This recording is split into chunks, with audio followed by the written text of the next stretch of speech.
celebrate 20 years of marriage this week. And in honor of that, I'm sharing 8 things that I have done wrong in our 20 years of marriage. Yes, 8 things I have done wrong in our 20 years of marriage. But stay tuned for Thursday. I'll share 7 things I have done right in 20 years of marriage. I wrote in my journal, July 2012, I am negative.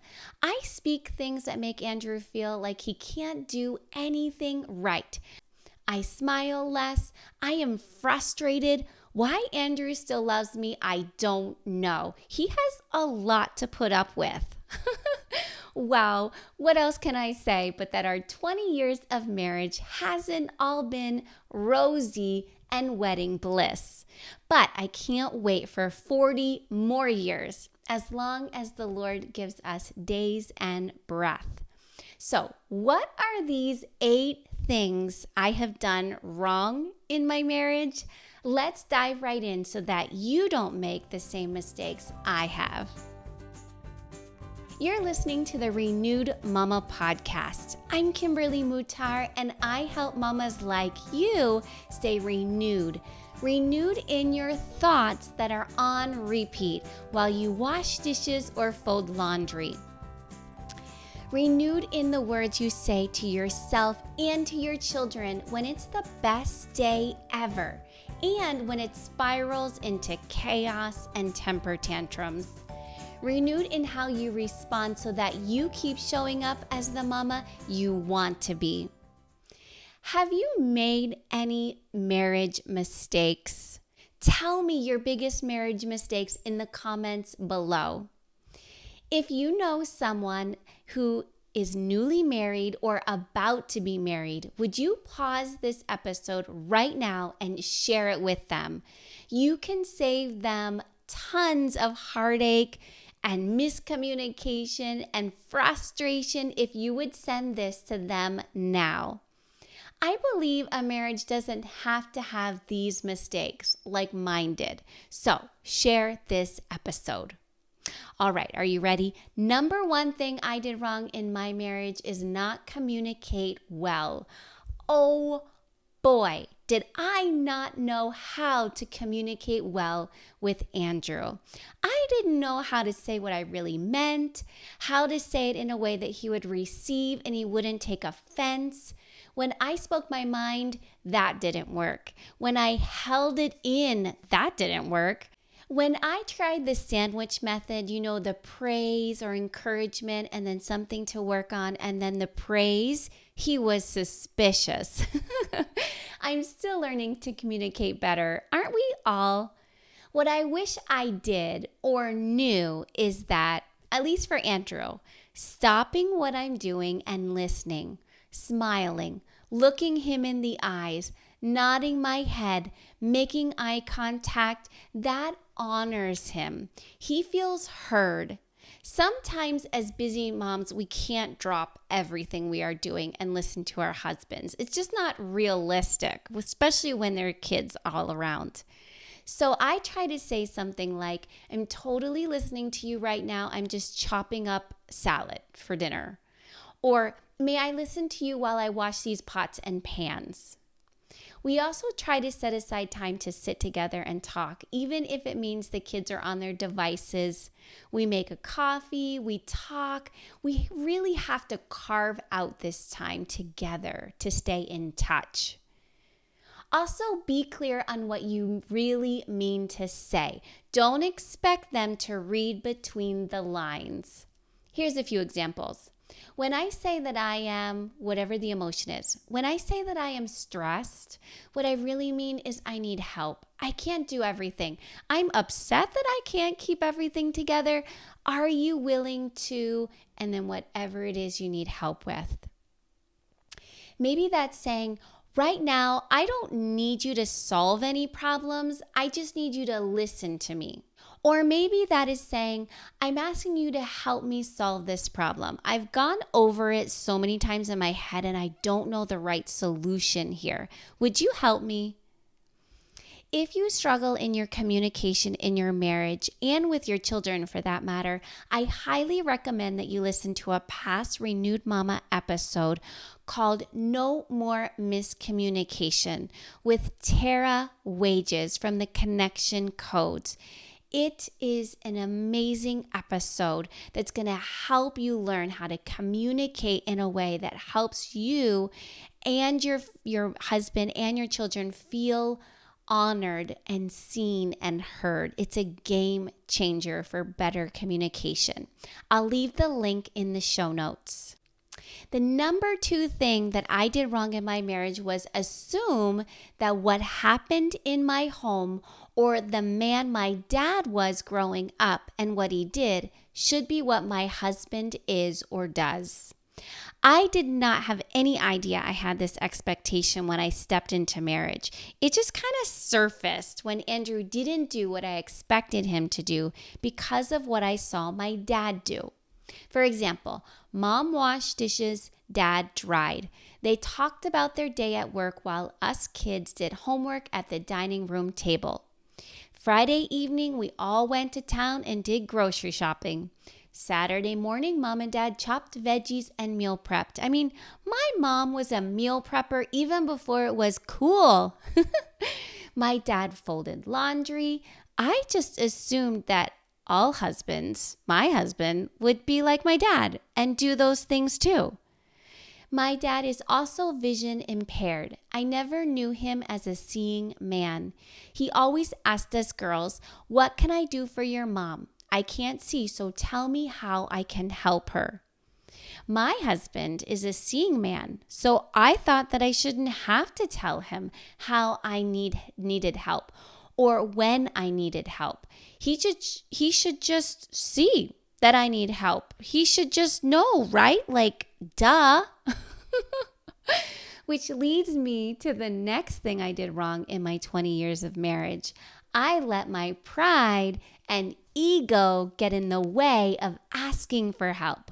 In pride, I thought, well, if Andrew can't see the need, I don't want to ask for help.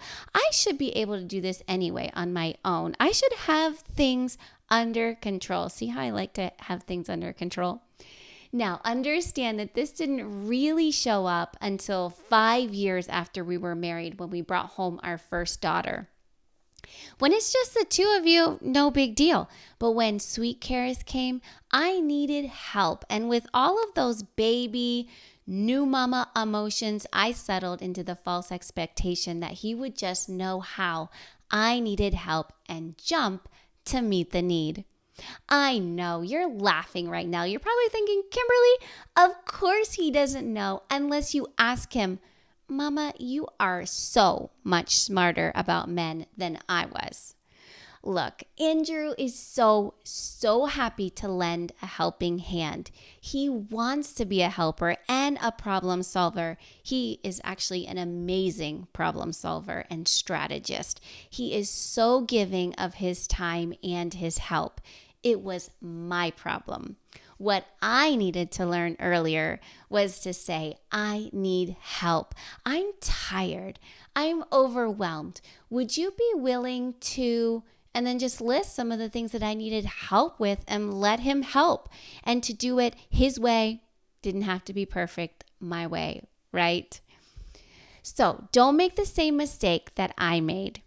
If there is something that you saw in your dad that you admired, tell your husband. If there were things about your father that you don't want to see in your husband, tell him that too. Ask him about the roles and the responsibility that was shared between his dad and mom. What did he witness in his parents' relationship? And then come to an agreement about how it will be in your house, in your marriage, and in your parenting. It's so important to talk about it rather than have false expectations and let ego get in the way like I did.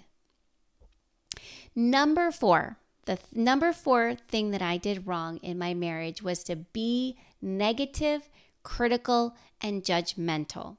Perhaps you have already heard my story on the podcast. I'll leave the episode link in the show notes.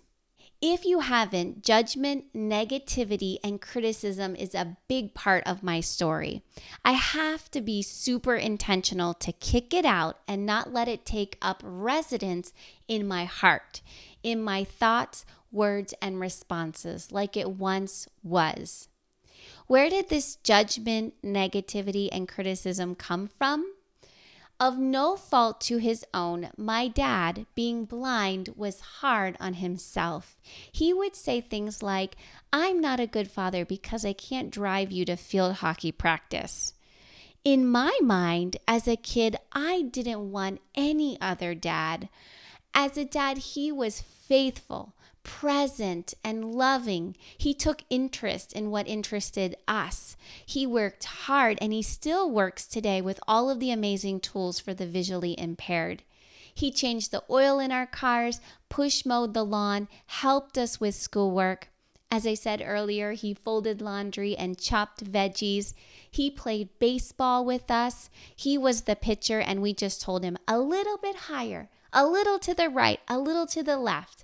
I love my dad. He is an amazing father, but in his eyes, he was never good enough. Of course, there was more weight and pressure on my mom, and she, as I can fully understand now, in her stress and pressure, would put him down. I internalized this, unbeknownst to me, but when the pressure was on and things didn't go the way I thought they should in our marriage, I defaulted to the example that I saw in my home and put Andrew down. I let judgment, negativity, and criticism take root in my heart, in my thoughts, words, and responses. I took my frustration, feeling out of control, and my insecurities out on Andrew. If you resonate with any of my story and recognize the same judgment, negativity, and criticism in you that was in me, stop. Don't make the same mistake as me and tear your husband down. I did not keep the corrupt communication from coming out of my mouth, like Ephesians 4:29 tells us. We are to edify and give grace. The Bible tells us to not complain against one another, that you yourselves may not be judged. If you bite and devour one another, that's criticism and negative words. Take care lest you be consumed by another. Oh, these are hard verses to read, but it's true. Do not be deceived. God is not mocked, for whatever a man sows, this he will also reap. That's Galatians 6:7. How did I overcome the negativity, criticism, and judgment? You'll hear it in my story. The link is in the show notes. But in short, I got super intentional with what I was thinking and speaking over and over again, like a broken record. And I got super intentional about how I was responding to Andrew, to my children, to myself. And I started speaking life over Andrew, over myself, over our marriage and our parenting. That is the journey from where Speak Life badges came. If there is one gift that you could give your children today, it would be your words, chosen carefully and spoken well. The words you speak today are like seeds planted in their hearts and minds. These word seeds will sprout and bear fruit in their life as they grow and become adults. Use Speak Life badges, sticker award badges, along with suggested scripts or words you can say in the situations you encounter with your children. These scripts are designed to help you to speak to your child's individual personality, to break lies they may be believing, and to help them to grow up with a truth-filled mindset. Get them today at speaklifebadges.com. I encourage you to print off my free My Marriage PDF. All of the same questions inside this PDF freebie Andrew and I worked through when we struggled in our marriage. It will help you and your husband to build a stronger relationship. Put the kids to bed early or put on a movie and make popcorn. Grab a coffee or ice cream cone and go for a long walk and talk through these questions together. You will be so glad you did. The link is in the show notes.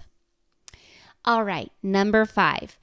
The number 5 thing that I did wrong in my marriage was to not treat my husband how I wanted my children's spouses to treat them.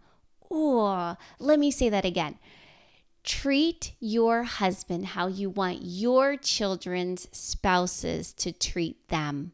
A good friend of mine told me this and it hit home. I said, I don't want my children and their spouses to struggle in the same way we are. We have got to get this fixed. Number 6 thing I did wrong in my marriage was to focus on his faults and not what needs to change in me. That's the speck in your brother's eye when there is a beam in yours. That's Matthew 7:3-5. I started asking myself, what in me needs to change? I am the center of the problem. My thoughts, words, and responses. My judgments, my not getting the whole story, jumping to conclusions, taking offense, ego, being moody. I started saying to myself, I choose to act right in this. I will change. Or I'd ask myself, Kimberly, would you like to try that again? What new thoughts, words, beliefs, and responses do I need to make a change in this situation? Number 7 thing that I did wrong in my marriage was to avoid intimacy. I did not communicate well about my expectations and his expectations. I'm really referring to after having kids here. Prior to kids, it was like wedding bliss. Sex is the oil that holds the marriage together. It is an important priority and a beautiful gift when you communicate well and honor and respect each other. There's so much more that could be said about this, but I won't right here. I will say that if intimacy is an area that you struggle and you need another mama to talk to, that's not your mom, I am here for you. This is a must to get right in your relationship with your husband. And sometimes we need another mama to talk to, not to complain or to gossip, but to gain a correct, biblical, healthy perspective with. I'm here for you through Renewed Mama Coaching. Number 8 thing, probably not my last, but number 8 thing that I did wrong in my marriage was to interrupt Andrew and not fully hear him out. Thinking, I know what he's trying to say. Thinking, I understand him, and then interrupting him. Or thinking, that's ego, that I know better or what to say for him. This goes back to what I should have done better, which was stopping what I was doing and listening, smiling, looking him in the eyes, nodding my head, making eye contact because that honors him, and getting curious about what he has to say. There's a Speak Life badge for that. It says, I listened today. I am honoring. Now, you're probably thinking after hearing those 8 mistakes, whoa, Kimberly, you made a lot of mistakes in your marriage. Poor Andrew. I agree. Poor Andrew. His love is unconditional, let me tell you.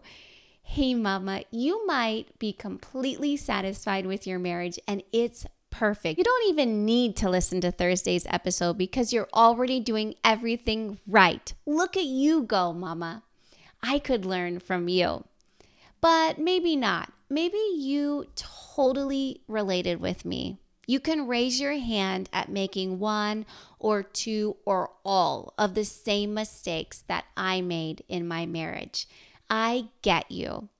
I wrote in my journal, July 2012, I need a heart change, an attitude change, a mouth and a face change, and fast, Lord. I need to get out of my own way. If that's you too, your next step is to go to renewedmamacoaching.com and book your first 2 coaching sessions with me. I promise you that change will happen faster if you do it with help than all on your own. If you want things to be different, better, happier, whole between you and your husband, you don't have time to waste. Marriage isn't easy, but it is worth fighting for. So go to renewedmamacoaching.com and I'll help you stop making these same mistakes in your marriage. Don't forget the free My Marriage PDF. It will help you and your husband build a stronger relationship. The link is in the show notes. And I'll see you on Thursday for 7 things that I have done right in 20 years of marriage. I bless you, Mama. Thanks for listening to the Renewed Mama podcast. For more resources, visit the Renewed Mama podcast, Renewed Mama Coaching, Speak Life Badges, and Austin's Kids Club.